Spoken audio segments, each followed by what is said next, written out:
बच्चों, विद्या वाहिनी चैनल में आप सबका स्वागत। मैं संजीवनी शिंदे आपके सामने आज लेकर आई हूँ आपकी हिंदी पाठ्य पुस्तक का अगला पाठ। अगला पाठ है वारिस कौन, पाठ्य पुस्तक का दूसरा पाठ। इसकी लेखिका है विभा रानी। अब पाठ देखने के पहले हम लेखिका के बारे में थोड़ी जानकारी प्राप्त करेंगे। देखेंगे इनका परिचय 1959 में उनका जन्म हुआ मधुबनी बिहार में, और परिचय है बहुआयामी प्रतिभा की धनी विभा रानी हिंदी व मैथिली की राष्ट्रीय स्तर की लेखिका है।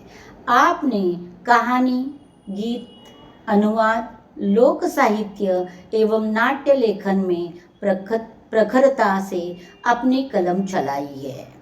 आप समकालीन फिल्म, महिला व बाल विषयों पर लोकगीत और लोक साहित्य के क्षेत्र में निरंतर काम कर रही है। और इनकी कृतियाँ यानी अब तक इन्होंने किस प्रकार के लेखन कार्य किए हैं इसकी जानकारी। चल खुसरो घर अपने, मिथिला की लोकताएं, गोनू झा के किस्से, कहानी संग्रह, अगले जन्म मोहे बिटिया न कीजो, नाटक, समर्थन कैंप, द्विभाषी हिंदी अंग्रेजी का अनुवाद, बिल टेलर की डायरी आदि प्रकार का साहित्य उन्होंने लिखा है। इसके साथ साथ हम देखेंगे इस गद्य संबंधी क्या जानकारी दी है। तो प्रस्तुत संवादात्मक कहानी के माध्यम से विभा रानी जी का कहना है कि हमें उत्तम फल प्राप्त करने के लिए समय और साधनों का सदुपयोग करना चाहिए। जो ऐसा करता है वही जीवन में सफल होता है। यानी इस पाठ से लेखिका हमें यह संदेश देना चाहती है कि उन्होंने क्या कहा है, हमें उत्तम फल प्राप्त करने के लिए, यानी अगर जीवन में किसी भी क्षेत्र में अगर हमें उत्तम फल चाहिए, यानी जो निष्कर्ष है, जो अंतिम प्राप्ति है, वह अगर उत्तम चाहिए तो हमें क्या करना है, समय और साधनों का सदुपयोग करना चाहिए। तो समय और साधनों का उपयोग हम सही तरीके से करेंगे तो उसका फल हमें बहुत अच्छा मिलेगा ही। जो ऐसा करता है वही जीवन में सफल होता है, और जो व्यक्ति समय का और साधनों का उपयोग सही करता है वह जीवन में सफल होता ही है। तो अब हम कहानी की शुरुआत करेंगे। देखो बच्चों, वारिस कौन, ये बहुत सुंदर कहानी है। आपके जीवन को बहुत बड़ी सीख देने वाली कहानी है। कहानी होने के बाद हर कोई इसके बारे में सोचेगा कि अगर ये ऐसी जगह पर मैं होता तो मैं क्या करता। जो कहानी में हम देखेंगे कि 4 राजकुमारियाँ, उनके पिता राजा, उस जगह उसमें एक हम होते तो हम क्या करते, अथवा ऐसा ही मौका हमारे पिताजी ने हमें दिया तो हम क्या करेंगे। यही नहीं कि गेहूं के दाने ही देंगे, कोई अलग आपके पिताजी के दिमाग में जो आएगा वो अलग भी कर सकते हैं। तो ऐसे में हम क्या कर सकते हैं, इसके बारे में भी सोचना है। अब देखो कहानी की शुरुआत करेंगे।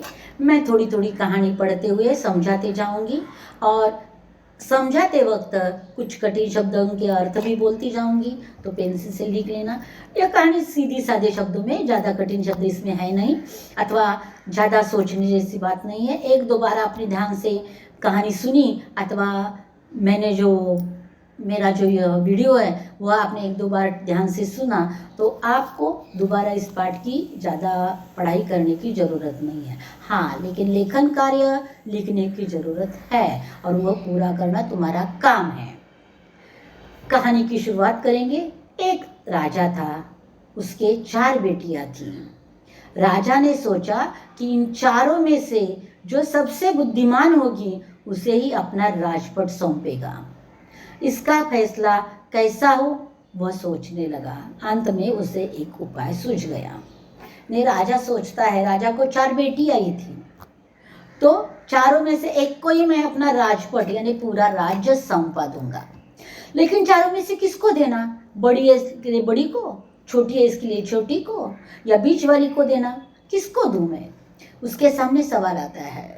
तो इस सवाल का जवाब ही वह खुद सोच सोच कर ढूंढ निकालता है और वह एक उपाय करता है, देखता है, एक परीक्षा लेना चाहता है और इसके लिए उसने वह उपाय करने की ठान ली और उसने अपनी चारों बेटियों को बुलाया। और क्या किया देखो, उसने एक दिन चारों बेटियों को अपने पास बुलाया, सभी को गेहूं के 100 दाने दिए और कहा, इसे तुम अपने पास रखो, 5 साल बाद मैं जब इन्हें मांगूंगा तब तुम मुझे वापस कर देना। ने राजा कह देता है, चारों बेटियों को बुलाता है, चारों बेटियों के लिए 100 ऐसे 400 दाने निकाल कर रखे, अलग अलग 100 है। तो पहली के हाथ में 100 दाने देता है, दूसरी के हाथ में 100 दाने देता है, तीसरी के हाथ में 100 दाने देता है, चौथी के हाथ में 100 दाने देता है और कहता है, ये दाने लेकर आप अपने अपने कमरे में चले जाइए। इसका क्या करना है आप सोच लीजिए, लेकिन एक ही शर्त मेरी है कि जब 5 साल पूरे होंगे इस बात को, तब मैं तुम्हें वापस बुलाऊंगा और तब मुझे गेहूं के दाने वापस देने हैं। यह कहकर राजा जो है वह अपनी बात पूरी कर देता है। राजा की बात पूरी होने के बाद राजा के कमरे से चारों बेटियां गेहूं के दाने लेकर अपने अपने कमरे में आ जाती है। अब देखेंगे कि किसने क्या क्या किया। अब देखो, चारों अपने अपने कमरे में आ गई। गेहूं के दाने लेकर चारों बहनें अपने अपने कमरे में लौट आई। बड़ी बहन ने उन दानों को खिड़की के बाहर फेंक दिया। उसने सोचा, आज से 5 साल बाद पिताजी को गेहूं के इन दानों की याद रहेगी क्या? और जो याद भी रहा तो क्या हुआ, भंडार से लेकर दे दूंगी। यानी वो रास्ते में कमरा, उसका कमरा और राजा का कमरा, इसमें कुछ अंतर होगा। वो मुट्ठी में दाने लेकर आ रही है, आते आते ही सोचती है, और जब वह जैसे ही अपने कमरे के अंदर आती है तो खिड़की के बाहर वो दाने फेंक देती है और सोचती है कि 5 साल बाद राजा ने मांगे हैं, शायद 5 साल बाद राजा के ध्यान में यह बात रहेगी भी नहीं कि मैंने कभी अपनी बेटियों को गेहूं के दाने दिए थे। और दूसरी बात, अगर गलती से राजा के दिमाग में रहा भी और राजा ने हमें गेहूं के दाने लेकर बुलाया, तो मैं भांडार में तो इतना सारा गेहूं पड़ा है, उसमें से थोड़ा गेहूं लेकर जाऊंगी और राजा को दे दूंगी। और तभी का तभी वह अपना काम पूरा कर देती है। सोचने का, उसके बारे में कुछ करने का काम ही नहीं रखती वह। अब दूसरी क्या करती देखो, दूसरी बहन ने 2 दानों को चांदी की एक डिब्बी में डालकर उसे मखमल के थैले में बंद करके सुरक्षा से अपनी संदूकची में डाल दिया। और देखो वो क्या करती है, दूसरी जो बहन है वो सोचती है कि अरे अपने पिताजी ने दाने दिए हैं और 5 साल बाद मांगे हैं, 5 साल में किधर रखूंगी, इधर उधर रखूंगी, गिर जाएगा, खत्म हो जाएगा। उससे अच्छा है कि वह अपने पास की एक चांदी की डिबिया निकालती है, उसके अंदर वो दानों को रखती है, उस डिबिया को मखमल के थैले में डालती है और वह थैला भी छोटी सी संदूक में रख देती है। तो उसे लगता है कि मैंने दाने बहुत ही अच्छे से सजो कर रखे हैं, अब 5 साल बाद पिताजी मांगेंगे तो मैं ये दाने निकाल कर दे दूंगी। 5 साल बाद जब पिताजी ये दाने मांगेंगे तब उन्हें वापस कर दूंगी। यह सोचकर वह निश्चिंत हो जाती है। उसका भी काम 2 मिनट में, पहली वाली का तो काम कुछ पलों में हो गया, दूसरी वाली का काम कुछ मिनटों में हो गया। अब तीसरी बहन क्या करती है वो देखेंगे। तीसरी बहन बस सोचती रही कि इसका क्या करूं। चौथी और छोटी बहन तनिक बच्ची थी, शरारतें करना उसे बहुत पसंद था। उसे गेहूं के भुने दाने भी बहुत पसंद थे। उसने दानों को भुनवा कर खा डाला और खेल में मग्न हो गई। अब तीसरी सोचती रही, तीसरी ने कुछ भी किया नहीं है। तब तक हम चौथी की ओर मुड़ेंगे। चौथी ने क्या किया, वो बहुत छोटी थी, चौथी लड़की जो थी, और उसे शरारत करना भी बहुत पसंद था। उसे गेहूं के भुने हुए दाने बहुत पसंद थे खाने के लिए। इसके लिए वो जाती है, गेहूं के वो दाने भून लेती है और खा लेती है और खेलना शुरू कर देती है। वह सोचती ही नहीं कि क्या होगा, उसके बारे में क्या करना चाहिए, उसका भी काम खत्म हो गया। तो देखो नंबर 1, नंबर 2, नंबर 3 नहीं, नंबर 4, तीनों का काम खत्म हो गया। अब तीसरी वाली ने क्या किया? तीसरी राजकुमारी को इस बात का यकीन था कि पिताजी ने उन्हें यूं ही ये दाने नहीं दिए होंगे। यानी तीसरी वाली ज़्यादा समझने वाली थी, और वह सोचती है कि पिताजी ने ये सारे दाने दिए हैं, यकीनन इसके पीछे कुछ तो काम होगा। पिताजी ऐसे ही ये दाने हमें नहीं देंगे, जरूर इसके पीछे कोई मकसद होगा। वह कहती है कि जरूर इसके पीछे उनका कोई मकसद होगा, मकसद यानी उद्देश्य, कोई उद्देश्य होगा, और वह उद्देश्य क्या होगा ये तो पता नहीं है, लेकिन ज़्यादा से ज़्यादा सोच समझ कर इसमें काम करना चाहिए। इतना दिमाग तो तीसरी का चला है।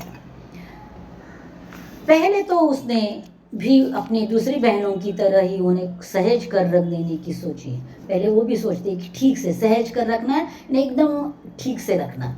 तो वह सोचती है ठीक से रखूंगी कि 5 साल बाद वह दाने वैसे के वैसे मुझे मिलने चाहिए, लेकिन वह ऐसा न कर सके। 2-3 दिनों तक वह सोचती रही।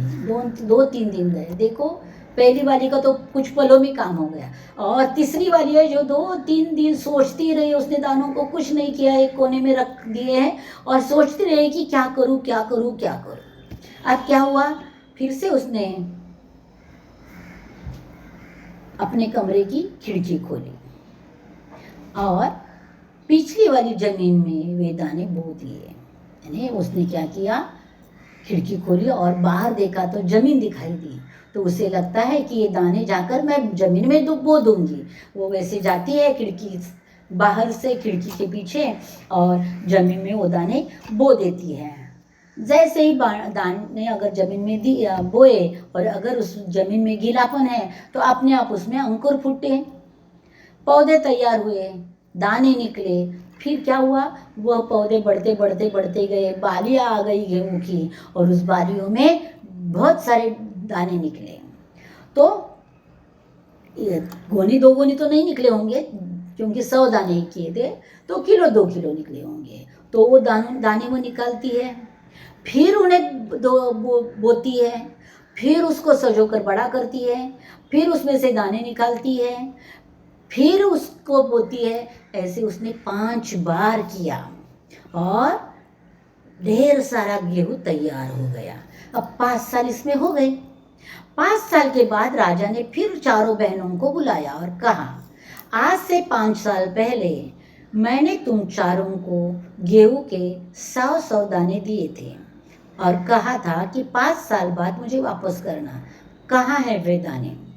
चारों को खड़ा किया है और बता दिया पिताजी ने कि मैंने 5 साल पहले आपको दाने दिए थे और कहा था कि इसे ठीक से रखना, मुझे 5 साल के बाद वापस करना। तो वो दाने कहाँ हैं, मुझे वापस करो।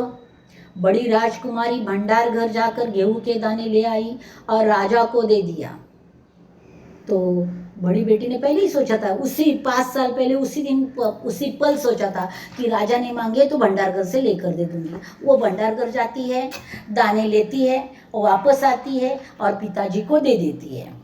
लेकिन पिताजी राजा है, तो उनका तो दिमाग चलता ही है, इसलिए उन्होंने तुरंत पूछा कि क्या ये वही दाने हैं जो मैंने तुम्हें दिए थे?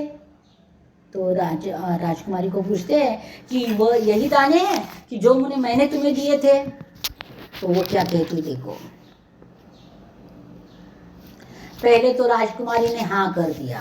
वो कहती है कि हाँ वही दाने हैं जो तुमने हमें दिए थे। लेकिन राजा को पता है कि ये दाने वो नहीं है, इसलिए राजा कड़क कर, यानी क्रोधित भाव से पूछते हैं।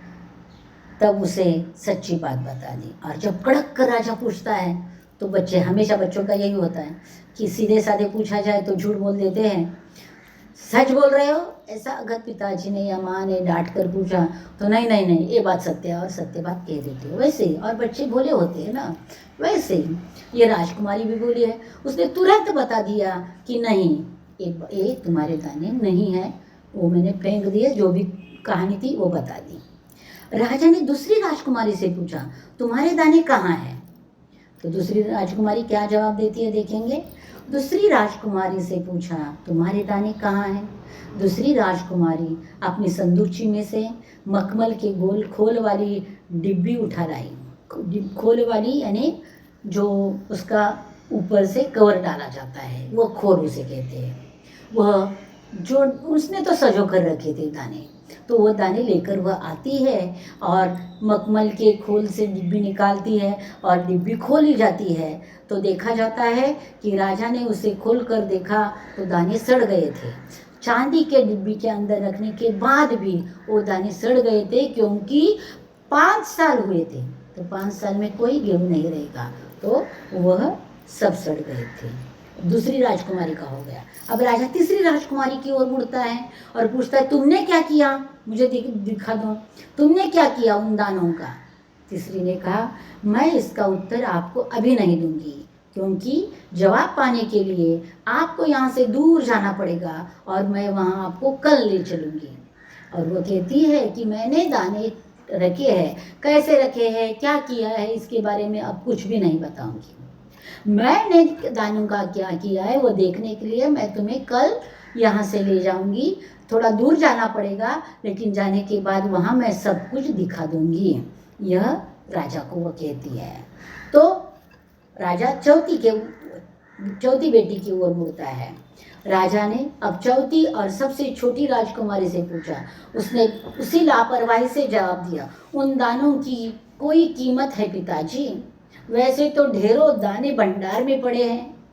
आप तो जानते हैं ना, मुझे गेहूं के भुने दाने बहुत अच्छे लगते हैं, सो मैं उन्हें बुनवा कर खा गई। आप भी पिताजी किन किन चक्करों में पड़ जाते हैं। और वह कहती है कि क्या पिताजी, इतना सारा भंडार गेहूं से पड़ा है, गेहूं से भरा पड़ा है, और आपको 5 साल पहले दिए 100 दानों का क्या पड़ा है? और आगे जाकर वह ये भी बात कहती है कि आपको पता है ना भुने हुए दाने मुझे कितने पसंद है, इसके लिए तभी मैंने वो दाने भुनवा दिए और मैंने खा डाले। यह एकदम सीधी सी बात वह कह देती है। तो देखो, सभी के उत्तर से राजा को बड़ी निराशा हुई।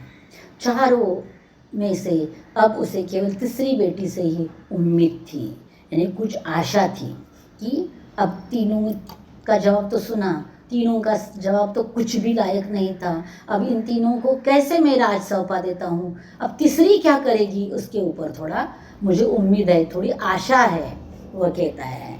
और दूसरे दिन की राह देखता है। अब दूसरा दिन जैसे निकलता है वैसे क्या होता है, दूसरे दिन तीसरी राजकुमारी राजा के पास आई। उसने कहा, चलिए पिताजी, आपको मैं दिखाऊं कि गेहूं के दाने कहाँ है। तो वह तीसरी राजकुमारी आती है और कहती है, चलो पिताजी, मैं तुम्हारे साथ निकलती हूँ और बता देती हूँ कि मैंने दानों का क्या किया है। राजा रथ पर सवार हो गया। रथ महल नगर पार करके खेत की तरफ बढ़ चला और राजकुमारी जो रथ चला रहा है उसको उसने पर बोल कर रखा होगा। तो रथ राजमहल से बाहर निकला, फिर उस नगर से बाहर निकला और फिर खेतों की तरफ चलने लगा। तो राजा ने पूछा, आखिर कहाँ रख छोड़े तुमने वे 100 दाने? इन 100 दानों के लिए तुम मुझे कहाँ कहाँ लेकर के चक्कर लगवाओगी? यानी वो कहते हैं कि अरे तुमने क्या कहाँ रखे, कितने दूर रखे हैं वो दाने, और इतने 100 दानों के लिए मुझे कहाँ कहाँ की चक्कर लगवाने वाली हो तुम, कहाँ कहाँ घुमाने वाली हो तुम, ऐसा पूछते हैं।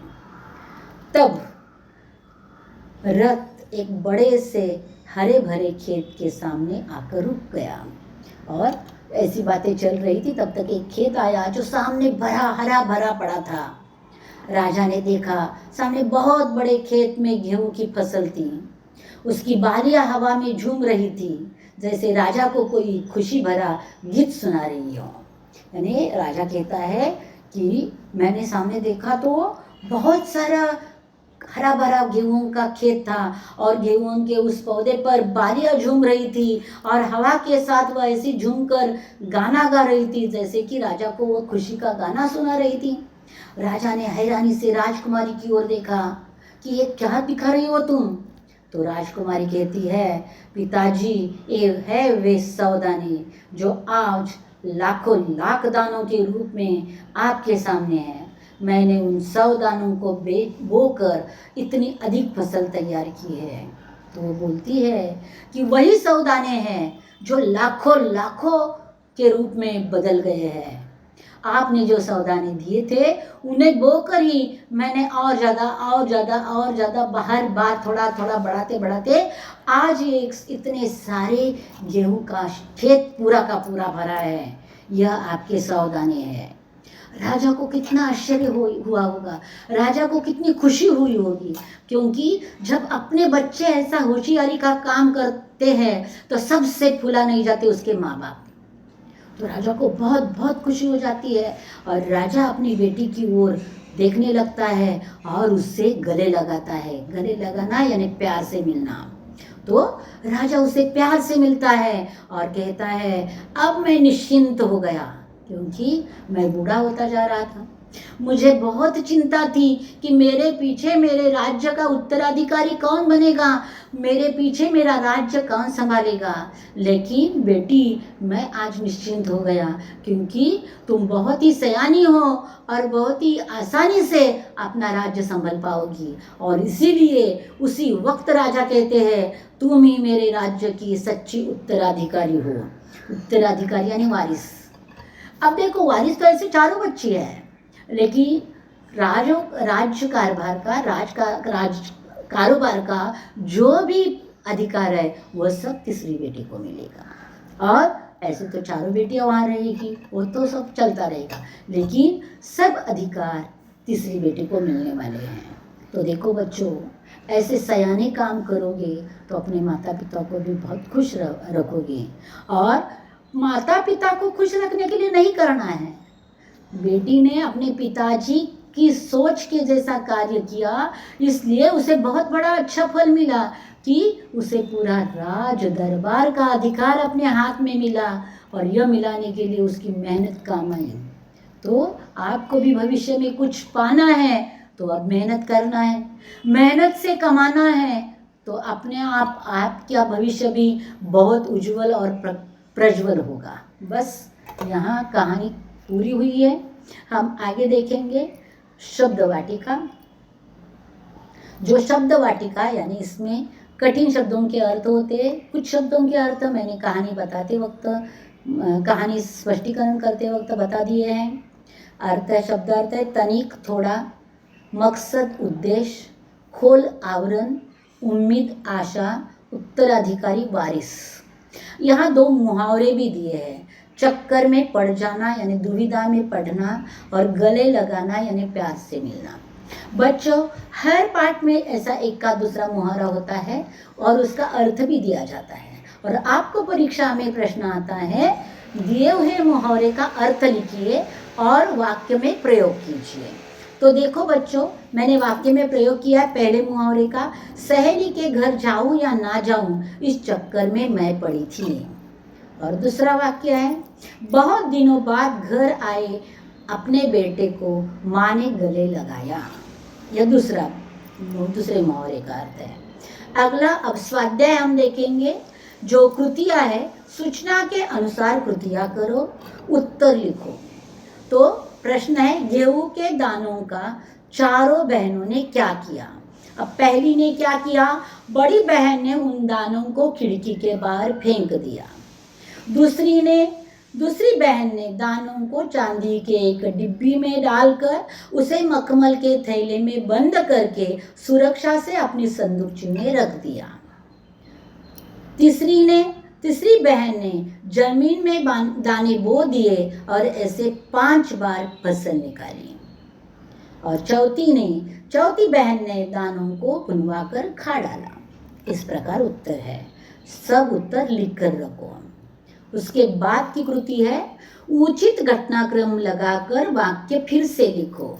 तो मैं उचित घटनाक्रम से लगाकर वाक्य पढ़ रही हूँ, यहाँ दिए हैं, बाद में आप अपनी नोटबुक में लिख कर रखना।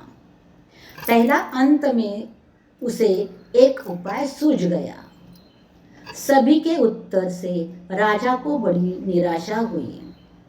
रथ एक बड़े से हरे भरे खेत के सामने रुक गया। राजा ने हैरानी से राजकुमारी की ओर देखा। यह सही क्रम हो गया। अब अगला प्रश्न है जो विकल्प चुनकर लिखने हैं। जरूर, अब इसके उत्तर मैंने नीचे दिए, उत्तरों के साथ पढ़ेंगे। जरूर इसके पीछे कोई मकसद होगा। दूसरा, 100 में उन्हें भुनवा कर खा गई। तुम ही मेरे राज्य की सच्ची उत्तराधिकारी हो।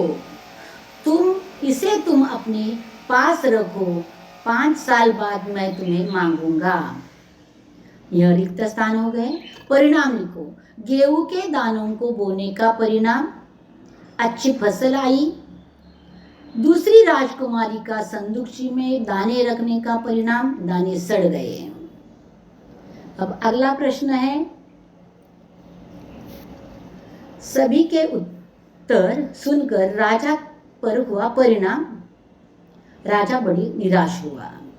पहली राजकुमारी को कड़क कर पूछने का परिणाम, सच्ची बात बताई। ये हो गए 4 परिणाम। अब अगला है भाषा बिंदु। भाषा बिंदु में क्या दिया है देखिए। रचना के आधार पर विभिन्न प्रकार के 3-3 वाक्य पाठों से ढूंढकर लिखिए। अब देखिए, रचना के आधार पर वाक्य के 3 भेद होते हैं। एक सरल वाक्य, दूसरा मिश्र वाक्य, तीसरा संयुक्त वाक्य। पहले सरल वाक्य के हम वाक्य देखेंगे। पहला वाक्य, एक राजा था। दूसरा, समय पर अंकुर फूटे। तीसरा, छोटी बहन तनिक बच्ची थी। अब दूसरा प्रकार है मिश्र वाक्य। मिश्र वाक्य का पहला वाक्य, मेहनत करता है वही जीवन में सफल होता है। दूसरी बहन डिब्बी उठा लाई जिसमें उसने गेहूं रखे थे। तीसरा वाक्य, 5 साल बाद जब पिताजी दाने मांगेंगे तब उन्हें वापस कर दूंगी। अब संयुक्त वाक्य के वाक्य देखेंगे। एक, राजकुमारी ने तैयार फसल से दाने निकाले और फिर से बो दिए। दूसरा वाक्य, मैं इसका उत्तर अभी नहीं दूंगी क्योंकि जवाब पाने के लिए आपको यहाँ से दूर जाना पड़ेगा। तीसरा वाक्य, 5 साल बाद राजा ने सबको बुलाया और गेहूं के बारे में पूछा। ये हो गए वाक्य। इसके यहाँ है मैंने समझा। अब देखो बच्चों, इस पाठ में क्या समझाना है। पाठ खत्म होते होते मैंने स्पष्टीकरण में बताया है कि आपको पाठ से क्या समझना है। तो आपको लिखना है कि आपने क्या समझा। एक 4-5 वाक्यों में लिखना है कि इस पाठ से आपको क्या समझा, क्या सीख ली आपने अपने जीवन के लिए, वो लिखना जरूरी है। यहाँ यह पाठ समाप्त होता है बच्चों। तो देखो, मैंने पूरा पाठ स्पष्टीकरण के साथ समझा लिया है। उसके बाद शब्दार्थ दिए हैं, उसके बाद मुहावरे और उनके वाक्य दिए हैं, उसके बाद पूरा स्वाध्याय दिया है, स्वाध्याय के उत्तर दिए हैं। आप जो लेखन कार्य है उन्हें अच्छे तरह से शुद्ध और स्वच्छ शब्दों में लिखो और अच्छे से पढ़ाई करो। तब तक हम फिर वापस मिलेंगे अगला पाठ लेकर। अगला पाठ है नाखून क्यों बढ़ते हैं। यह पाठ लेकर मैं जल्दी आऊँगी, तब तक इंतज़ार में रहना। धन्यवाद बच्चों।